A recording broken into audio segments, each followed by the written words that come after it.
Bwana, sisi ni Spare Master, tuko wakati mwingine. Leo tupate somo letu la leo linasemaje? Somo letu la leo linaongelea mwongozo wa uwekezaji wa biashara spare za pikipiki.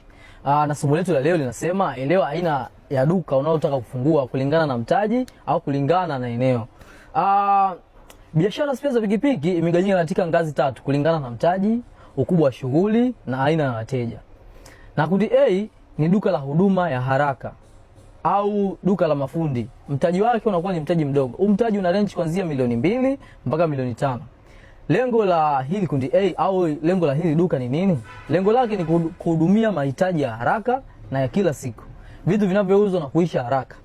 Nikisema vitu vinavyouzwa na kuisha haraka ndo naongelea fast moving. Ni vile vitu ambavyo vinatoka haraka, vile vitu ambavyo kwenye pikipiki vinaharibika haraka. Tukiangalia ile mifumo ya pikipiki, mfano katika kundi la spare, tunaangalia ile mifumo ya pikipiki. Mfumo wa engine, huu ni mfumo wa body, huu ni mfumo wa tairi, huu ni mfumo wa umeme. Kwa hiyo tunaangalia mifumo, ni vitu gani vinavyoharibika haraka, ili mimi dukani kwangu nilete zile bidhaa, matengenezo yaweze kufanyika kwa haraka. Kwa hiyo hapa hivi kama duka lako likiwa katika kundi A, lazima uzingatie bidhaa ambazo zinatoka kwa haraka.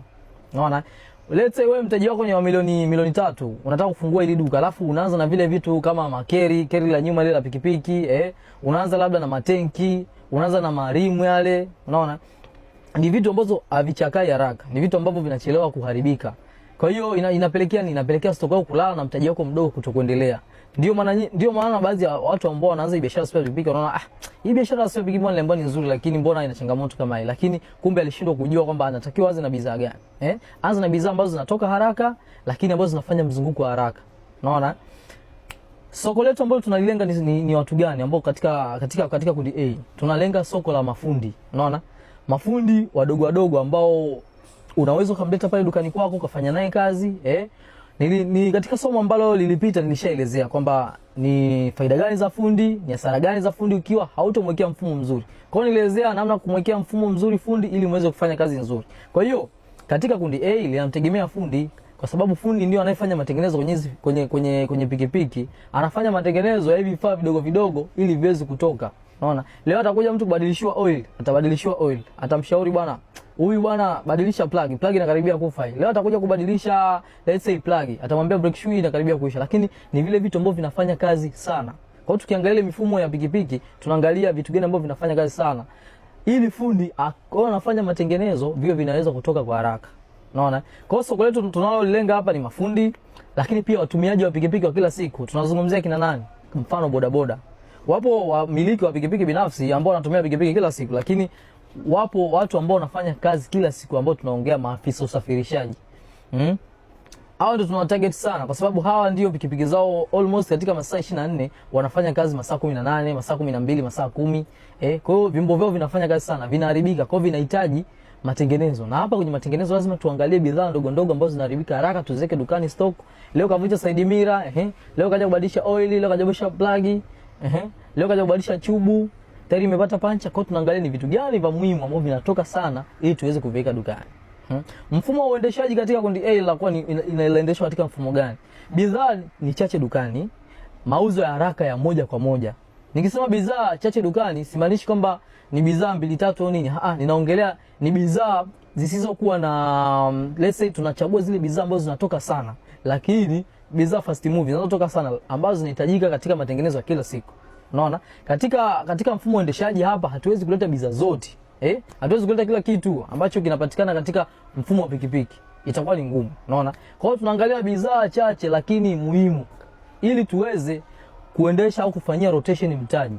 Unaona? Ili tusikwame. Lakini ukichukua vitu ambavyo mwisho siku, mfano nimesema wewe umefungua biashara ya pikipiki mwanzoni, ya spare za pikipiki mwanzoni. Umeanza kuleta keri ya mbele, umeanza kuleta keri ya nyuma, umeanza kuleta marimu mengi. Sasa mwisho siku inakuwa haikusupporti, unaona, haipo kwenye mzunguko wa haraka. Mpaka mtu aje apasue ile chuma la pikipiki la mbele ni lini? Mpaka mtu aje avunje keri ya nyuma ni lini? Unaona, inachukua muda sana. Kwa hiyo lakini side mirror ni kitu ambacho mtu akipita barabarani hata kimgonga mwenzake kimepasuka, taa ya mbele mtu imeungua. Kwa hiyo tunaangalia vitu ambavyo vinatoka haraka. Mfano bidhaa ni kama hizo: spark plug, engine oil filter, brake shoe, clutch cable, matairi na chubu, na vifaa vya msingi vya fundi, kwa sababu hivi vifaa ndio vinavyomsaidia fundi kufanya matengenezo. Akifanya matengenezo atafanya replacement ya hizi spare ambazo zimeharibika. Kwa ushauri wa kitaalamu sisi ambao tunatoka katika ile kundi A, tunasema zingatia bidhaa zinazouzwa kwa kasi na zinazoisha haraka. Epuka kuweka bidhaa zisizo na soko la haraka dukani, kwa sababu mtaji wako ni wa chini, mtaji wako ni mdogo, huwezi kudili na kila kitu. Jenga mahusiano mazuri na fundi. Unaona, nilishaelezea kule kwenye somo lililopita kuhusu faida ya fundi na hasara zake ikiwa hujamwekea mfumo sahihi. Nitalirudia tena hilo somo, tutalipata. Tunaenda kundi B. Kundi B ni duka la kati la biashara. Kitaalamu wanasema community retail hub. Huu ni mtaji wa kati, mtaji wa kuanzia milioni 5 hadi 15. Lengo letu ni nini katika hili kundi B? Lengo letu ni kupanua huduma kwa wateja wengi zaidi na kuongeza aina mbalimbali za bidhaa. Kama kwenye kundi A kuna vitu ambavyo tulikuwa hatujaviweka, hapa tutaviongeza. Lakini tutaongeza kwa idadi, lakini tutaongeza kwa kiasi. Unaona? Kama tulishindwa kuleta oil zaidi ya kampuni 3, tukaleta kampuni 2 kundi A, hapa kundi B tutaleta kampuni 4 mpaka 3 kulingana na mahitaji yanavyohitajika kwenye ile soko. Kama Side Mirror nileta 2 hapa nitakuja kuleta Side Mirror 10. Unaona? Kwa hiyo mzigo unaongezeka, stock inaongezeka. Unaona? Kwa hiyo kundi B lengo letu ni kupanua huduma kwa wateja wengi zaidi na kuongeza aina mbalimbali ya bidhaa. Kwa hiyo hapa mtu let's say wanaweza katoka fundi mwingine pembeni akaja akasema mimi naomba box la plug. Nikamuuzia box la plug, zenye plug ndogo ndogo 10 pale ndani, piece 10. Naweza nikamuuzia kwa sababu nina stock, nimenunua carton ya plug. Carton ya plug inakaa box 40. Box 40 kwenye box moja kuna piece 10. Kwa hiyo nimemuuzia fundi yule. Nina uwezo huo kwa sababu nimeshajipanua. Bidhaa ziko nyingi, stock iko nyingi dukani kulingana na mtaji. Lakini soko letu tunawalenga kina nani katika kundi B? Watumiaji wengi wa pikipiki, mfano bodaboda tunawalengi, tuna target tunawalenga. Lakini pia mafundi wa maeneo tofauti. Let's say ili kundi B umefungua center pale mjini au umefungua sehemu ambapo kunakuwa na njia, kuna highway au kuna barabara ambazo zina mikato au ni sehemu ya vijiwe. Mafundi sehemu tofauti wanatoka wanakuja pale kununua bidhaa dukani kwako kwa sababu wewe una uwezo wa kuhudumia, una stock kutosha kuuzia wao. Sio kama kundi A. Unaona? Lakini pia wateja wa kawaida na warejareja. Nikisema wateja wa kawaida na warejareja, anaweza akatoka pia mtu kwenye kundi A akaja kundi B kununua bidhaa. Unaona? Akaja kundi A, mtu kundi A akatoka kundi B, akaja kundi B kununua bidhaa ili kwenda kuuza dukani kwake, ana uwezo huo. Unaona? Hapa kwenye kundi A kuna watu kama mafundi wale wenye maduka mitaji milioni 2, anaweza kaja hapa akachukua bidhaa akaenda kuuza dukani kwake. Kwa sababu huyu mtu kundi B kidogo ana stock kubwa.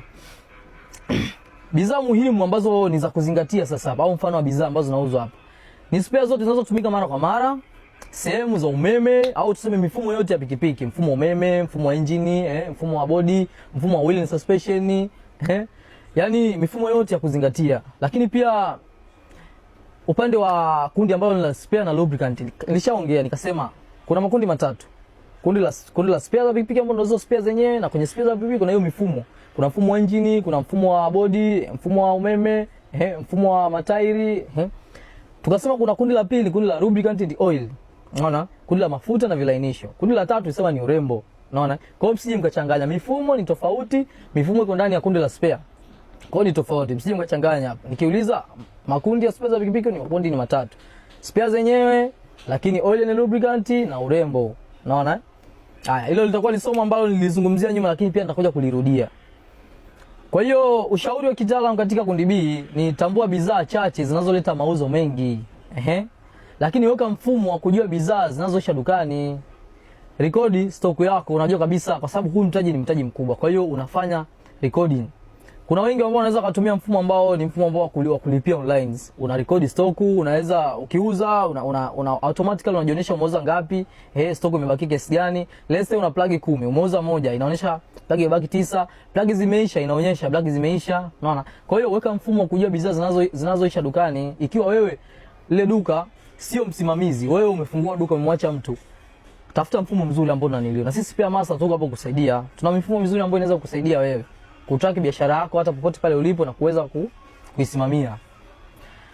Ushauri mwingine tunasema anza kuweka taarifa za wateja wako. Hapa tunamaanisha nini? Hapa hivi kwa sababu kuna wateja wanaokuja kununua bidhaa na kwenda kuuza kwao. Kwa hiyo hawa wateja wafanyie recording, warekodi wewe unawapa taarifa. Bwana leo nimeenda kitu fulani.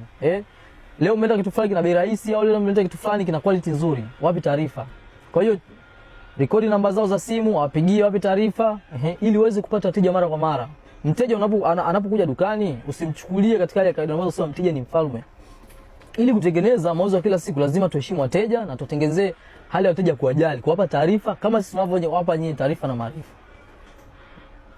Kundi C wanasema hili ni duka kubwa. Hili kundi C sasa. Duka kubwa la usambazaji. Tunasema hili linaitwa full distribution model. Mtaji wake unakuwa ni kuanzia milioni 30 na kuendelea. Lengo katika hili kundi C ni nini? Lengo nasema ni kuwa muuzaji mkubwa anayesambaza bidhaa kwa reja na pia kwa jumla. Ina maana wewe una uwezo wa kuuzia kundi B, kumuuzia na kundi A. Unaona?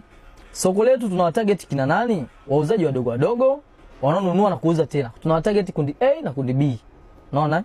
Mafundi wakubwa wale kwenye kundi A na kundi B. Lakini pia wateja wa reja pia na jumla. Unaona? Wamiliki wa maduka ambao kundi A na kundi B wanaweza kuchukua mzigo hapa kwenye kundi C kwa sababu kundi C ana stock ya kutosha na kila kitu. Unaona? Kama nilivyosema, let's say usichukue vile vitu ambavyo vitoki. Mteja wako kaja akwambia bwana mimi nataka rim. Unaona? Nataka rim mbili na nyuma. Sema kumwagizia wapi? Unamwagiza kundi C. Unaweza kumtumia kundi C, unaona? Lakini ikiwa ni wewe umezoea kuagiza kwa supplier wako mkubwa wa bei za jumla ambaye ni moja kwa moja ni sio ambao unachukulia wewe order na unapata mzigo, leo unaagiza kwetu Spare Master.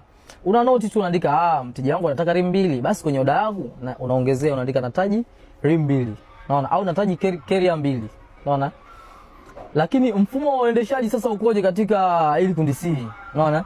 Mfumo mzuri wa usimamizi wa hifadhi, mfumo mzuri wa usimamizi wa hifadhi, oda na usambazaji. Unaona? Kwa hiyo ni mfumo mzuri wa usimamizi wa oda na usambazaji. Kwa hiyo hakikisha oda unazipokea kwa wakati, unazitoa kwa wakati, lakini kama ni watu ambao unaweza kuwafanyia distribution au kuwasambazia wapelekee kwa wakati.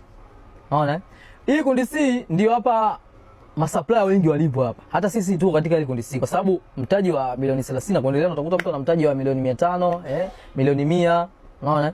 Anauza kwa jumla na pia kwa reja ambayo kwa baadhi. Kwa hiyo sasa huyu kundi C ndo anaweza kumfeed kundi A na kundi B, ambao sasa sisi watu ambao Kariakoo wengi ndo tuko kundi C. Unaona? Kwa hiyo mauzo ya jumla na reja ndio mfumo wetu wa uendeshaji. Uhusiano karibu na wauzaji wateja. Uhusiano ni upi? Ndio kama huu. Sisi tunakuja tunawapa elimu, tunawapa taarifa na maarifa kama tunaofanyia wateja wetu. Wateja wetu tunawaambia bwana sasa hivi kuna changamoto labda ya usafirishaji. Nchi za Ulaya kuna tatizo limetokea. Unaona? Kama hivi vita iliyotokea karibuni au hizi migogoro inaendelea karibuni. Hii inaweza kapelekea baadhi ya mafuta kupanda au baadhi ya bidhaa kupanda. Kwa hiyo tufanye nini? Chukueni stock mapema. Wekeni stock. Wakati ambapo wenzio wanauza bei ya juu kwa kuwa waliuziwa kipindi ambacho stock imepanda, nyinyi mtauza kwa bei ya chini kwa sababu mmeshachukua stock nyingi. Kwa hiyo mnakuwa mnauza bei ambayo. Kwa hiyo uhusiano wa karibu na wauzaji, uhusiano ndio huo, uaminifu, upendo, kupeana taarifa na maarifa.